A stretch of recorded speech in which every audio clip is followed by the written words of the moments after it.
അമൂല്യമായ ഒരു കലാസൃഷ്ടി പോലെ ആസ്വാദ്യമാണ് മനോഹരമായി രൂപകൽപ്പന ചെയ്യപ്പെട്ട ഒരു വീട്. ആലസ്യം നിറഞ്ഞൊരു യാത്രക്കിടയിലായാലും വഴിവക്കിൽ ഒരു മനോഹരമായ വീട് കാണുമ്പോൾ അത് നമ്മുടെ കണ്ണുകൾക്ക് ഒരു വിരുന്നാകുന്നില്ലേ? അത്തരം ഒരു സുന്ദര ഭവനത്തിലേക്കാണ് ഇന്ന് ഞങ്ങൾ നിങ്ങളെ കൊണ്ടുപോകുന്നത്. സ്വാഗതം എല്ലാ പ്രേക്ഷകർക്കും വീടിന്റെ ഇന്നത്തെ അധ്യായത്തിലേക്ക്. ഇന്ന് വീടിന്റെ വാതിൽ തുറക്കുമ്പോൾ ക്ലാസിക് ശൈലി ഭംഗി പകരുന്ന വീട്.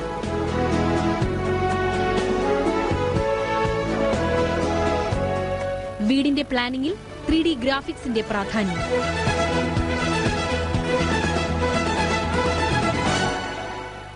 അങ്കമാലിക്കടുത്ത് കറുകുറ്റിയിൽ ജോയിൻ സെബാസ്റ്റ്യനും ഭാര്യ സരിത ജോയിനും വേണ്ടി ഡിസൈനർ PR ജൂഡ്സൺ ഒരുക്കിയ ജെസെ വില്ല എന്ന വീടിന്റെ കാഴ്ചയിലേക്കാണ് ഇന്ന് വീടിന്റെ വാതിൽ തുറക്കുന്നത്.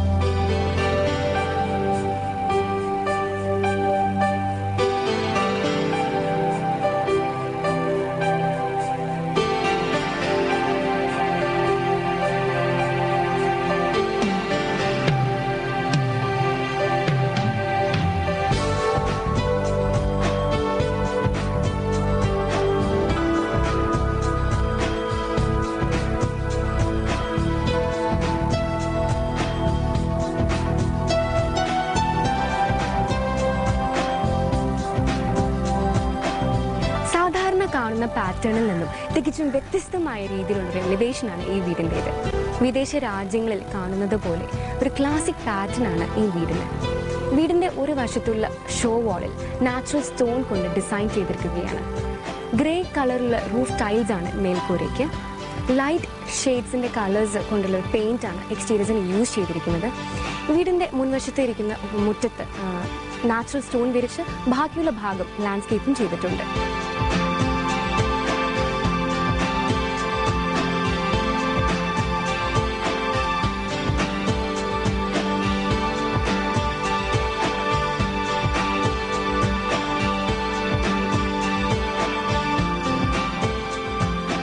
വീടിന്റെ ആ ഡിസൈൻ കണ്ടിന്യൂറ്റി കമ്പൗണ്ട് വാളിൽ കാണാം.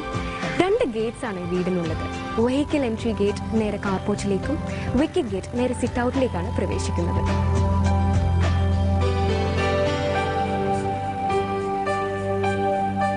Hello Judson. ഹലോ. ഈ വീടിന്റെ ഒരു ഡിസൈൻ അപ്രോച്ച് എന്തായിരുന്നു? ഇവര് ക്ലയന്റ് എൻ്റെ ഏരിയയിലേക്ക് വരുമ്പോൾ അവർക്കൊരു വ്യക്തമായൊരു ധാരണ അവരിലുണ്ടായിരുന്നു. അവർക്ക് 4 ബെഡ് വേണമായിരുന്നു, 4 ബെഡ്റൂം വേണമായിരുന്നു. പ്ലസ് അവർക്ക് ലിവിങ് സ്പേസ് കൂടുതലായി വേണമായിരുന്നു. പ്രെയർ ഏരിയ മാക്സിമം പ്രൈവസി ഉണ്ടായിരിക്കണം. ഡൈനിങ് അങ്ങനെ എല്ലാത്തിനും ഒരു കാഴ്ചപ്പാടുകൂടി തന്നെയാണ് അവർ എൻ്റെ ഇതിലേക്ക് വന്നത്. അവർ മുൻകാലങ്ങളിൽ പ്രോഗ്രാം കണ്ടുള്ള പരിചയവും കൃത്യമായി മനസ്സിലാക്കാനുള്ള കഴിവുണ്ടായിരുന്നു. അപ്പോൾ അങ്ങനെയാണ് ഞാൻ ഇതിലേക്ക് എത്തിയത്. ഈ വീടിനെ സംബന്ധിച്ച് ഇതിൻ്റെ മാക്സിമം ഒരു രീതി തന്നെ ഞാൻ ഉപയോഗിച്ചിരിക്കുന്നത് മാക്സിമം പ്രൈവസി എന്നുള്ള ഒരു കോൺസെപ്റ്റിലാണ് കാര്യങ്ങൾ കൂടുതലായിട്ട് പോയത്. പിന്നെ അവർക്ക് നമ്മളോട് ആവശ്യപ്പെട്ടിരുന്നത് ഇതിൻ്റെ എലിവേഷൻ്റെ ഒരു കോൺസെപ്റ്റാണ്.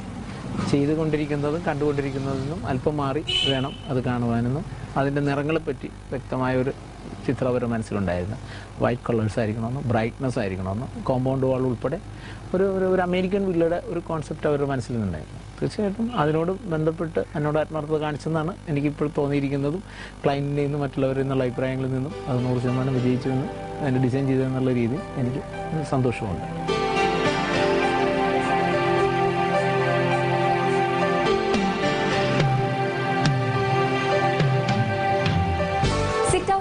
നേരെ കയറി വരുന്നത് ഒരു ഫോയർ സ്പേസിലേക്കാണ്. ഇവിടെ ഈ കാണുന്ന ഭിത്തിയിൽ ഗ്ലോസി ടെക്സ്ചർ കൊടുത്ത് അതിൻ്റെ ഉള്ളിൽ നിഷസ് കൊടുത്ത് ഡിസൈൻ ചെയ്തിരിക്കുകയാണ്. ഇവിടെ നിന്നാണ് ഈ വീടിന്റെ ലിവിംഗ് ഏരിയയിലേക്കും അതുപോലെ തന്നെ dining area, bedrooms, family living ഏരിയയിലെ ആക്സസ്.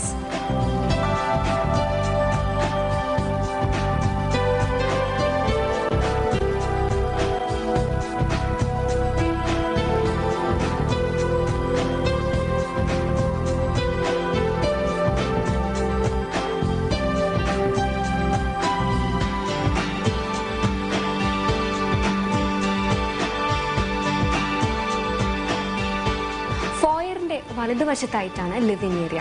ഡബിൾ ഹൈറ്റ് സ്പേസിലാണ് ഈ ലിവിംഗ് ഏരിയ ഡിസൈൻ ചെയ്തിട്ടുള്ളത്.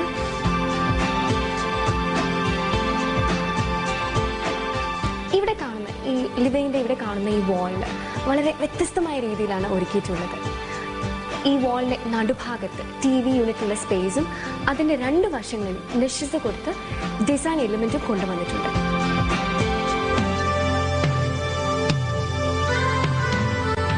വീടിന്റെ ഇന്റീരിയേഴ്സിൽ കൊണ്ടുവന്നിട്ടുള്ള 2 പുതുമയുള്ള പരീക്ഷണങ്ങൾ ഇവിടെ കാണാൻ പറ്റും. അതിലൊന്നാമത്തേത് ഈ TV വെച്ചിരിക്കുന്ന സ്പേസ്. ഇത് ശരിക്കും ഒരു ഓപ്പൺ സ്പേസ് ആണ്. അതിന്റെ ബാക്ക് സൈഡിൽ പേരമരത്തിന്റെ കമ്പുകൾ കൊണ്ടുള്ള അഴികൾ ഇവിടെ ഡിസൈൻ ചെയ്തിട്ടുണ്ട്. ഇത് ശരിക്കും ഈ വീടിന്റെ മറ്റു ഭാഗങ്ങളുമായി ഒരു വിഷ്വൽ കണക്ടിവിറ്റി നൽകാനും അതിനൊപ്പം ഒരു പ്രൈവസി ഫാക്ടറും കൂടി നൽകുന്നു. രണ്ടാമത്തേത് ഇവിടെ കാണുന്ന ചുവര് പഴയ കെട്ടിടങ്ങൾ പൊളിച്ച് പഴയ ഇഷ്ടികകൾ കൊണ്ട് ഡിസൈൻ ചെയ്തൊരു ഷോ. ഇതിന് ചുറ്റും LED ലൈറ്റ്സ് പിടിപ്പിച്ച് ഭംഗിയാക്കിയിട്ടുമുണ്ട്. ഇതിനോട് ചേർന്നുള്ള ഭിത്തിയിലാണെങ്കിൽ ഗ്ലോസി ടെക്സ്ചർ ഫിനിഷ് ചെയ്തിരിക്കുകയാണ്.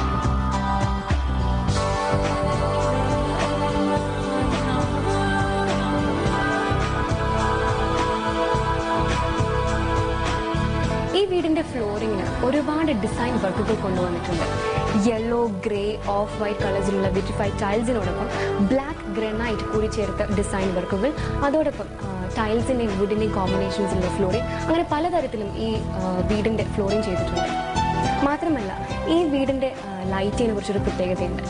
എല്ലാം ഒരുപാട് സ്ഥലങ്ങളിൽ ഇൻഡയറക്റ്റ് ലൈറ്റിംഗ് ആണ് കൊടുത്തിട്ടുള്ളത്. ഇതിനായി ഉപയോഗിച്ചത് LED ലൈറ്റ്സ്. ഈ വീടിന്റെ പെയിന്റിങ്ങിൽ ലൈറ്റ് ഷെയ്ഡ്സിന്റെ ഡിഫറെന്റ് കളേഴ്സിന്റെ കോമ്പിനേഷനാണ് യൂസ് ചെയ്തിരിക്കുന്നത്.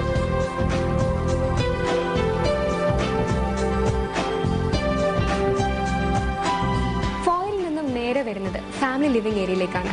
ഇവിടുത്തെ ഫ്ലോറിംഗ് ഒന്ന് എംഫസൈസ് ചെയ്യാൻ വുഡൻ ഫ്ലോറിംഗ് ആണ് വിരിച്ചിട്ടുള്ളത്.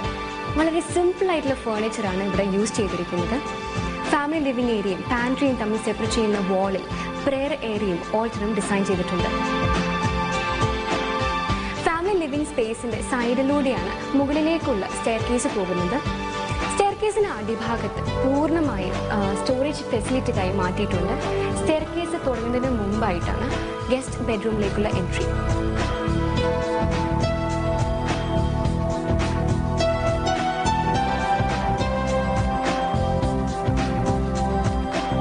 ഡൈനിങ് ഏരിയയും ഫാമിലി ലിവിംഗ് ഏരിയയും പാൻട്രി ശരിക്കൊരു C ഷേപ്പിലാണ് ഇരിക്കുന്നത്. ഇത് വേണമെങ്കിൽ മുഴുവൻ ഒരു ഓപ്പൺ സ്റ്റൈലാണെന്ന് പറയാം. പക്ഷെ ആവശ്യത്തിന് പ്രൈവസിയും ലഭിക്കുന്നുണ്ട്. ഇവിടെ ഒരു 8 സീറ്റ് ഡൈനിങ് ടേബിളാണ് ഇവിടെ യൂസ് ചെയ്തിരിക്കുന്നത്.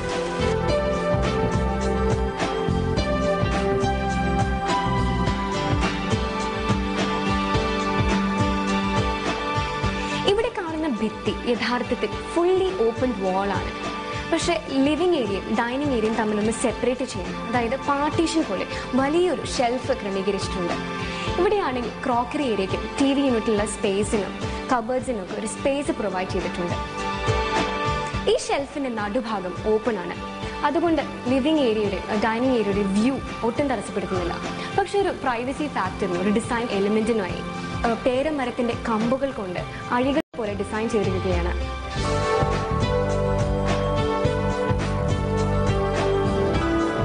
ഡൈനിങ്ങിന്റെ എതിർവശത്തായിട്ടാണ് കോമൺ ടോയ്ലറ്റ് സെറ്റ് ചെയ്തിരിക്കുന്നത്. ഡൈനിങ്ങിൽ നിന്നും സൈഡിലുള്ള സിറ്റ് ഔട്ടിലേക്ക് ഇറങ്ങാം. ഇവിടെ നിന്ന് തന്നെയാണ് മാസ്റ്റർ ബെഡ്റൂമിലേക്കുള്ള എൻട്രി.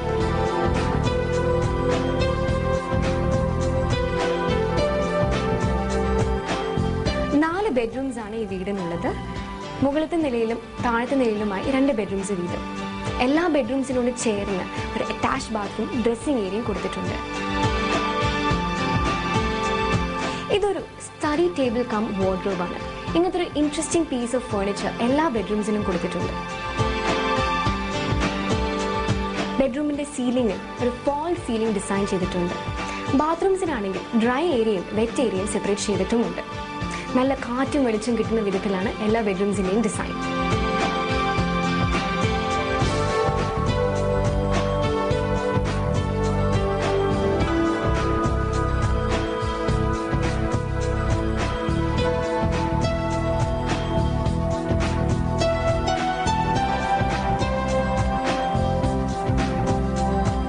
ഡൈനിങ്ങിന്റെ ഓപ്പോസിറ്റ് സൈഡിലാണ് ഈ പാൻട്രി.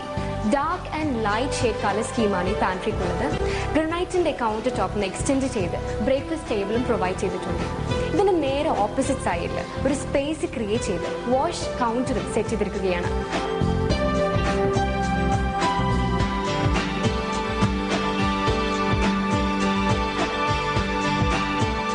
ഇതൊരു മോഡേൺ കിച്ചൺ ആണ്. പാൻട്രിയിൽ കണ്ട കളർ സ്കീമിനെക്കാട്ടും ടോട്ടലി ഡിഫറെൻ്റ് ആയിട്ടുള്ള കളർ സ്കീമാണ് കിച്ചൻ്റേത്. ഈ കളർ സ്കീം ആണെങ്കിൽ കണ്ണിനൊരു സൂതിങ് ഫീലാണ് തരുന്നത്. കിച്ചൻ്റെ പ്ലാറ്റ്ഫോം ആണെങ്കിൽ യു ഷേപ്പിലാണ് ഡിസൈൻ ചെയ്തിരിക്കുന്നത്. ട്രയാങ്കിൾ അറേഞ്ച്മെൻ്റ് ആണ് സിങ്കിനും കുക്കിംഗ് ഏരിയയ്ക്കും ഫ്രിഡ്ജിനും ഉള്ളത്.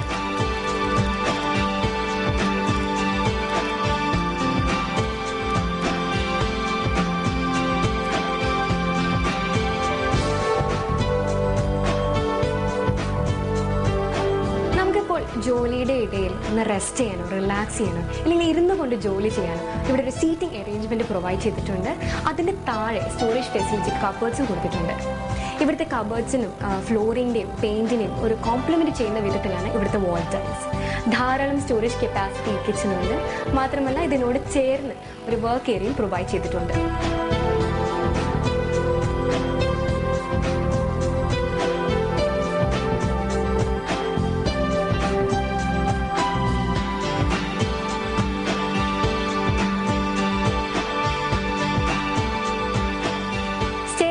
റൂഫിൽ ഗ്ലാസിന്റെ മുകളിൽ ബ്രോക്കൺ ഗ്ലാസ് പീസസ് ഫിക്സ് ചെയ്ത് വളരെ ഡിഫറെൻ്റ് ആയിട്ടുള്ള സ്കൈലൈറ്റ് ഇവിടെ ഡിസൈൻ ചെയ്തിട്ടുണ്ട്. ഇതിലൂടെ സൂര്യപ്രകാശം റിഫ്രാക്റ്റഡ് ആയി വീട്ടിനകത്തേക്ക് ചെല്ലും. അപ്പോൾ വീട്ടിനകത്ത് നല്ലൊരു ഡിഫറെൻ്റ് ആയിട്ടുള്ള നല്ലൊരു മൂഡാണ് ക്രിയേറ്റ് ചെയ്യുന്നത്. വുഡാണ് സ്റ്റെയർകേസിന്റെ ഹാൻഡ് റെയിൽസിന്. സ്റ്റെയർകേസിന്റെ ലാൻഡിങ്ങിനെ ഒന്ന് ഹൈലൈറ്റ് ചെയ്യാൻ വുഡ് കൊണ്ടുള്ളൊരു ഷോ വാൾ ഇവിടെ ക്രിയേറ്റ് ചെയ്തിട്ടുണ്ട്. ഈ ഷോ വാളിനെ ഒന്ന് എംഫസൈസ് ചെയ്യാൻ LED ലൈറ്റ്സും ക്രമീകരിച്ചിട്ടുണ്ട്. അതുപോലെ തന്നെ സ്റ്റെയർകേസിനോട് ചേർന്നുള്ള ഈ ഭിത്തിയിൽ ഗ്ലോസി ടെക്സ്റ്റ് ഫിനിഷാണ് കൊടുത്തിരിക്കുന്നത്.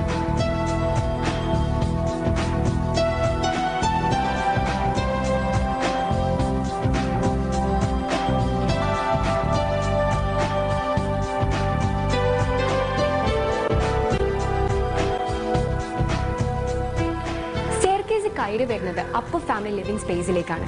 അത്യാവശ്യം സ്പേഷ്യസ് ആയിട്ടുള്ളൊരു ഹാൾ തന്നെയാണിത്. ഡബിൾ ഹൈറ്റിലുള്ള ലിവിംഗിലേക്കും ഫാമിലി ലിവിംഗിലേക്കുള്ള നല്ലൊരു വ്യൂ ഇവിടുന്ന് ലഭിക്കുന്നുണ്ട്. ഇവിടുന്നാണ് ഈ നിലയിലെ 2 ബെഡ്റൂംസിൻ്റെയും ആക്സസ്. അതുമാത്രമല്ല മുൻവശത്തുള്ള ബാൽക്കണിയുടെയും പുറകുവശത്തുള്ള ഓപ്പൺ ടെറസിലേക്കുള്ള എൻട്രി ഇവിടുന്ന് തന്നെയാണ്.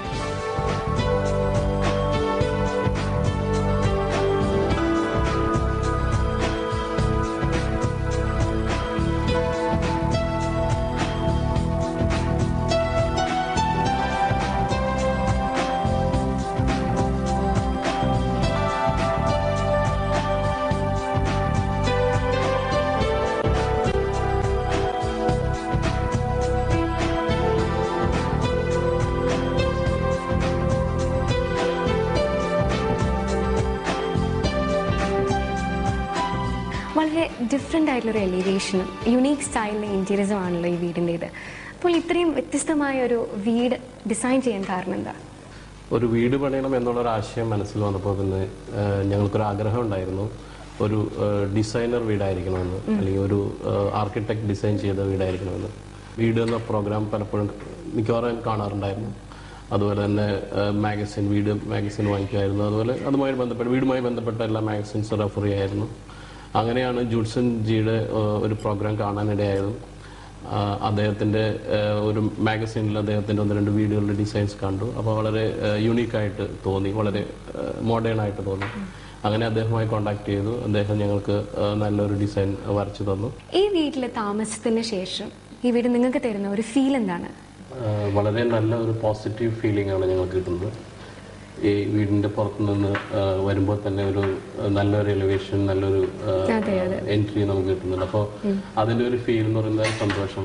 പ്രത്യേകിച്ച് ഇങ്ങനൊരു വീട് പണിയാൻ കഴിഞ്ഞതിനുള്ള ഒരു സംതൃപ്തിയുടെ ഒരു സന്തോഷമുണ്ട്. പിന്നെ ആവശ്യത്തിന് LED ലൈറ്റ്സ് ആണ് നമ്മൾ ഉപയോഗിച്ചിരിക്കുന്നത്. അപ്പോൾ അതുകൊണ്ട് അധികം കണ്ണിൽ കുത്തുന്ന രീതിയിലുള്ള ഒരു ലൈറ്റിംഗ് ഇല്ല. നല്ല ബ്രൈറ്റ് ആയിട്ടുള്ള ഒരു ഫീലിംഗ് ആണ് അതിൽ കിട്ടുന്നത്. എല്ലാം കൂടെ വെച്ച് നോക്കുമ്പോൾ നല്ലൊരു പോസിറ്റീവ് എനർജി ഈ വീട്ടിൽ നമുക്ക് ഫീൽ ചെയ്യുന്നുണ്ട്.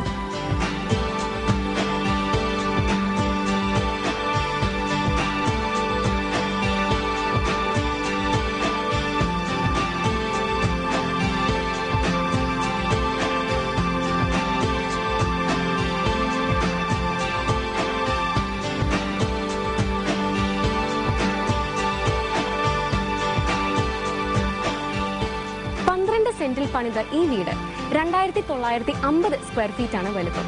നമ്മൾ സ്ഥിരം കണ്ടുകൊണ്ടിരിക്കുന്ന പാറ്റേണിൽ നിന്നും തികച്ചും വ്യത്യസ്തമായ രീതിയിലുള്ള എലിവേഷൻ, ഇന്റീരിയേഴ്സിൽ കൊണ്ടുവന്നിട്ടുള്ള സിമ്പിൾ ആയിട്ടുള്ള പരീക്ഷണങ്ങൾ, ഓപ്പൺ കോൺസെപ്റ്റിലാണെങ്കിലും ആവശ്യത്തിലധികം പ്രൈവസി കിട്ടുന്ന വിധത്തിലുള്ള ലേ ഔട്ട്, ഓരോ ഏരിയാസിനും നൽകിയിരിക്കുന്ന ഡിഫറെന്റ് ആയിട്ടുള്ള മൂഡ്സ്, ഇതെല്ലാം ഈ വീടിന്റെ ഹൈലൈറ്റ്സ്. ഇനി ഒരു ഇടവേളയ്ക്ക് ശേഷം വീടിന്റെ പ്ലാനിംഗിൽ 3D ഗ്രാഫിക്സിന്റെ പ്രാധാന്യം.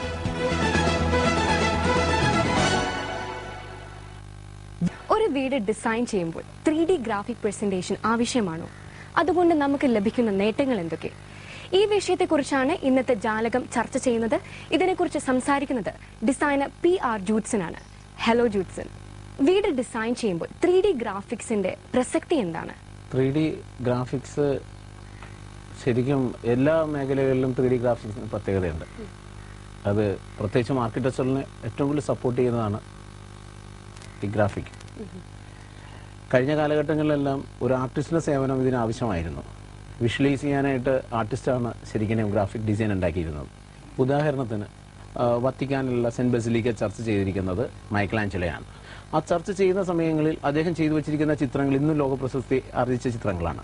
അദ്ദേഹം ഏതൊരു ആംഗിളും അതിന്റെ പില്ലേഴ്സ് ആണെങ്കിലും അതിന്റെ ഡീറ്റെയിലിംഗ് മുഴുവനും പുള്ളി ഗ്രാഫിക്സിൽ ചെയ്തിട്ടുണ്ട്. ഗ്രാഫിക്സ് മീൻസ് അത് മാനുവലായിട്ട് ചെയ്തു വെച്ചിട്ടുണ്ട്. ആ കാലഘട്ടത്തിൽ നിന്ന് മാറി ഇപ്പോൾ ഒരു പുതിയ കാലഘട്ടങ്ങളിലേക്ക് വന്നപ്പോഴാണ് അത്രയ്ക്കും പ്രശസ്തരായ ആൾക്കാർ ചെയ്ത ആർട്ടിസ്റ്റുകൾ ചെയ്തിരിക്കുന്ന കാര്യങ്ങൾ ഇന്ന് നോർമലി നമ്മളുടെ കുടുംബങ്ങളിലിരുന്ന് ഈ ഗ്രാഫിക്സ് വെച്ച് ചെയ്യാൻ പറ്റുന്നതാണ് ഇത് തമ്മിലുള്ളൊരു വ്യത്യാസം. പക്ഷെ അത് വലിയൊരു ഗുണങ്ങളിലേക്കാണ് ഇന്ന് കൊണ്ട് എത്തിച്ചിരിക്കുന്നത്. അത് ഏറ്റവും ഗുണം അനുഭവിക്കുന്നത് ആർക്കിടെക്ചറിൽ തന്നെയാണ്. ഒരു വീട് നിർമ്മിക്കുന്ന ആൾക്ക് 3D ഗ്രാഫിക്സ് ചെയ്യുന്നത് കൊണ്ട് എന്തൊക്കെ നേട്ടങ്ങളാണ് ഉള്ളത്? എത്ര ചെറിയ വീടായാലും എത്ര വലിയ വീടായാലും അതിന് അതിൻ്റെതായിട്ടുള്ള ബ്യൂട്ടിയുണ്ട്. ഇതിൽ പങ്കെടുക്കുന്ന ഒരു 3 വ്യക്തികളാണ്. അത് 3 ടീമായിട്ടാണ് വർക്ക് ചെയ്യുന്നത്. 1 ആർക്കിടെക്റ്റ്, 2 ക്ലയന്റ്, 3 കോൺട്രാക്ടർ. ഇവർക്ക് 3 വ്യക്തമായ ധാരണയിലാണ് ഇത് വർക്ക് ചെയ്യുന്നത്. തീർച്ചയായിട്ടും ഈ വ്യക്തത പൂർണ്ണമാകണമെന്നുണ്ടെങ്കിൽ തീർച്ചയായിട്ടും കാഴ്ചപ്പാടിൽ ഏക അഭിപ്രായം ഉണ്ടായിരിക്കണം. അപ്പോൾ ഏക അഭിപ്രായ സ്വരൂപീകരണം കൂടിയാണ് 3D എന്നുള്ള ഇതിലൂടെ സംഭവിക്കുന്നത്. കുറച്ചും കൂടി വ്യക്തമായിട്ട് പറയുകയാണെങ്കിൽ ചെയ്യുന്ന കോൺട്രാക്ടിനെ സംബന്ധിച്ച്, വർക്ക് ചെയ്യുന്ന കോൺട്രാക്ടിനെ സംബന്ധിച്ച് താൻ എന്താ ചെയ്യുന്നതെന്നുള്ള വ്യക്തത കോൺട്രാക്ടിനുണ്ടായിരിക്കും. ക്ലയന്റിനെ സംബന്ധിച്ച് തൻ്റെ മനസ്സിലുള്ള ആഗ്രഹവും ആശയവും എങ്ങനെയാണ് അത് ആർക്കിടെക്റ്റിനോട് പറഞ്ഞു കൊടുക്കേണ്ടതെന്നുള്ളൊരു സംഭവം കൂടി അതിലൂടെ വ്യക്തമാകുന്നു.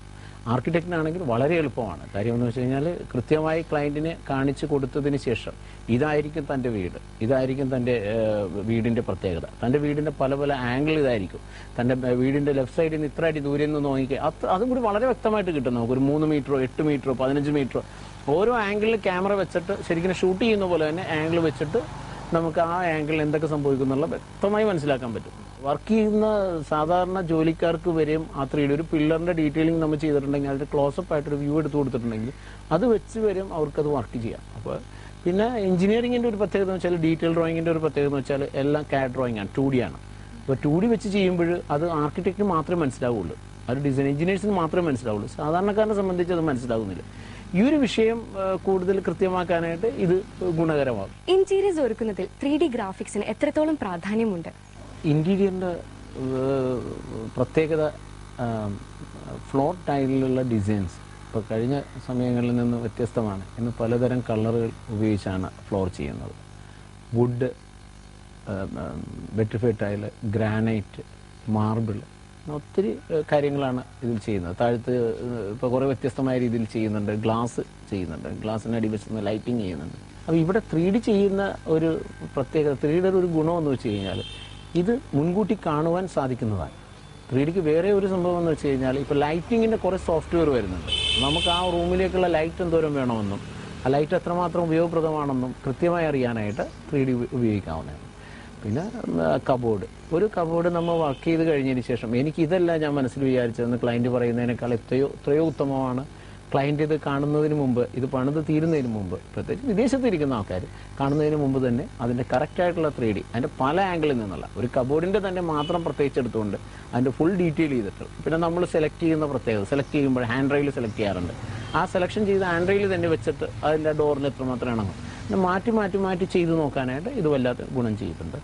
കൂടാതെ പ്രത്യേകതയുള്ളത് സീലിങ്ങിലെ ഡീറ്റെയിൽ, ജിപ്സം, ഏത് വർക്കാണെങ്കിലും അല്ല വാളിൽ ചെയ്യുന്ന ക്ലാഡിങ്, അങ്ങനെ എന്തും മാറ്റി ചെയ്തു നോക്കാനും വീണ്ടും വീണ്ടും വീണ്ടും ആവർത്തിച്ച് ചെയ്ത് നോക്കി തനിക്ക് വ്യക്തമായ ഒരു ഇഷ്ടം തോന്നിയതിന് ശേഷം മാത്രം അതെടുക്കുന്നതായിരിക്കില്ല ഉത്തമം. ഇന്റീരിയറിന്റെ ഭംഗി, ഇന്റീരിയറിന്റെ നിറങ്ങൾക്കുള്ള പ്രത്യേകത, നിറങ്ങൾ നമുക്ക് ഏത് ടൈപ്പ് നിറങ്ങളും നമുക്ക് അതിൽ ഉപയോഗിക്കാം, ഏത് നിറങ്ങൾ വെച്ച് നോക്കാം.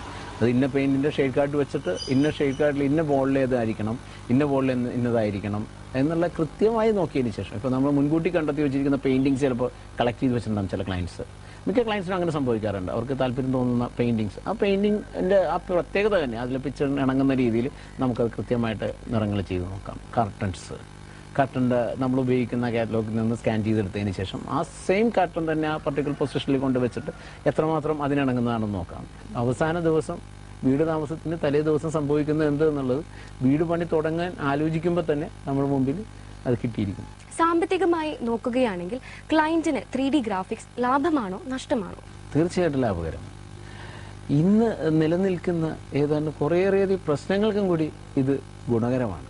കാര്യം ലാഭത്തേക്കാൾ ഉപരി നമുക്ക് അതുകൊണ്ടുള്ള ഉപയോഗമാണ്. നമ്മൾ 4-5 മാസം സൈറ്റുകൾ നിന്നുപോയ ചരിത്രങ്ങൾ എൻ്റെ അറിവിൽ തന്നെയാണ്. എന്ന് വെച്ചാൽ കൃത്യമായ രീതിയിൽ ഡിസൈൻ ചെയ്ത് ആർക്കിടെക്ട് വളരെ സ്ട്രെയിൻ ചെയ്ത് അദ്ദേഹം അത് ചെയ്ത് വർക്ക് പകുതിയാകുമ്പോഴായിരിക്കും ക്ലയൻറ്റ് പറയുന്നത് ഇതല്ല ഞാൻ കണ്ടത്, ഇതെനിക്ക് മനസ്സിലായിട്ടില്ല, ഇതിങ്ങനെയാണെന്ന് എനിക്ക് പറഞ്ഞ് മനസ്സിലാക്കിയിരുന്നെങ്കിൽ ഞാനിത് പണിയിക്കില്ലായിരുന്നു. പ്രശ്നങ്ങളാവില്ല. അപ്പം അതില്ലാതിരിക്കാനായിട്ട് തീർച്ചയായിട്ടും ഇത് ഗുണമാണ്. ആ ഗുണമാണ് ഇതിൻ്റെ ഒരു പ്ലസ്. സാമ്പത്തികമായി വളരെ ചെറിയൊരു എമൗണ്ട് ഇതിന് വരുന്നുള്ളൂ. 3D ഗ്രാഫിക്സിൽ തന്നെ വാക്ക് ത്രൂ വ്യൂ ഉണ്ടല്ലോ, ഇതിൽ ഏതാ നല്ലത്? നമ്മുടെ ആവശ്യങ്ങളനുസരിച്ചായിരിക്കും ഇതിൻ്റെ ഒരു വീട് ചെയ്യുമ്പോൾ ഒരു 2500, 5000, 10000 സ്ക്വയർ ഫീറ്റ് ഒരു വീട് നമ്മൾ ഡിസൈൻ ചെയ്യുമ്പോൾ ഒരിക്കലും നമുക്ക് ആനിമേഷൻ്റെ ആവശ്യം വരുന്നില്ല. കാര്യം ആനിമേഷനേക്കാൾ കൂടുതൽ നമുക്ക് മനസ്സിലാക്കുക എന്നുള്ള വ്യക്തതയാണ് നമ്മുടെ മുമ്പിൽ ഉണ്ടാകുന്നത്. ഒരു മൂവി പോലെ കണ്ടിട്ട് അത് കാര്യമില്ല. മൂവി പോലെ കണ്ടു കഴിഞ്ഞാൽ ഞാനിപ്പോൾ പറഞ്ഞില്ലേ 3 കാര്യങ്ങളാണ് ഇതിൽ വ്യക്തത വേണ്ടത്. 3 ആൾക്കാരാണ് ഇത് മനസ്സിലാക്കിയിരിക്കേണ്ടത്. ആർക്കിടെക്റ്റിന് മനസ്സിലായിരിക്കുന്നു ഓൾറെഡി, ക്ലയന്റിന് അത് പകുതി മനസ്സിലായിട്ടില്ല, കോൺട്രാക്ടിന് ഒന്നും മനസ്സിലായിട്ടില്ല. ഏറ്റവും അവസാനം തന്നെ കോൺട്രാക്ടറാണ് ശരിക്കും മനസ്സിലാക്കേണ്ട ആൾ. കാര്യം അവനാണത് സൃഷ്ടിക്കപ്പെടേണ്ടത്, അവനാണത് പണിത് തീർക്കേണ്ടത്. അപ്പോൾ ആർക്കിടെക്റ്റിന്റെ മനസ്സിൽ കാണുന്നത് ക്ലയന്റ് ഉദ്ദേശിക്കുന്നത് ആർക്കിടെക്ട് മനസ്സിൽ കാണുന്നത് പണിയാനുള്ള ആൾക്ക്, വർക്ക് ചെയ്യാനുള്ള ആൾക്ക് വ്യക്തത ഉണ്ടാകുക. ഇത് 3 കൂടി യോജിക്കുമ്പോഴാണ് ഇത് സക്സസ് ആകുന്നത്. അപ്പോൾ തീർച്ചയായിട്ടും വാക്ക് ത്രൂവിന് പ്രസക്തി അവിടെ അല്പം കുറവാണ് എന്ന് കരുതി വാക്ക് ത്രൂ പ്രസക്തമായ ഒരു ഭാഗമല്ലെന്ന് പറയാൻ പറ്റില്ല. കാര്യം വലിയ ഹോട്ടൽസ് ചെയ്യുമ്പോൾ, വലിയ ഹോസ്പിറ്റൽ, അതിന് തീർച്ചയായിട്ടും വാക്ക് ത്രൂ തന്നെയാണ് നല്ലത്. പക്ഷേ എപ്പോഴും വീടും മറ്റുള്ള കാര്യങ്ങളും ചെയ്യുമ്പോൾ, ഇന്റീരിയറും ചെയ്യുമ്പോൾ തീർച്ചയായിട്ടും സിംഗിൾ വ്യൂസാണ് അത്യന്താപേക്ഷിതം. വീട് നിർമ്മാണത്തിൽ 3D ഗ്രാഫിക്സിന് പ്രാധാന്യവും പ്രസക്തിയും പ്രേക്ഷകർക്ക് വേണ്ടി വിശദീകരിച്ചത് തന്നതിന് thank you so much. Thank you. വീടിന്റെ ഇന്നത്തെ അധ്യായം ഇവിടെ പൂർണ്ണമാകുന്നു. നിങ്ങളുടെ വിലയേറിയ നിർദ്ദേശങ്ങൾക്കും അഭിപ്രായങ്ങൾക്കും ഞങ്ങൾ കാത്തിരിക്കുന്നു. എഴുതുക. ഞങ്ങളുടെ വിലാസം ടു ദ പ്രൊഡ്യൂസർ, വീട്, മനോരമ ന്യൂസ്, അരൂർ, ആലപ്പുഴ. ഞങ്ങളുടെ ഇമെയിൽ അഡ്രസ് veed@mmtv.in. വീടിന്റെ അധ്യായങ്ങൾ കാണുവാൻ ഞങ്ങളുടെ വെബ്സൈറ്റ് www.manoramanews.com/വീട് സന്ദർശിക്കുക. വീണ്ടും അടുത്ത ആഴ്ച ഇതേ ദിവസം ഇതേ സമയം. Till then, bye bye.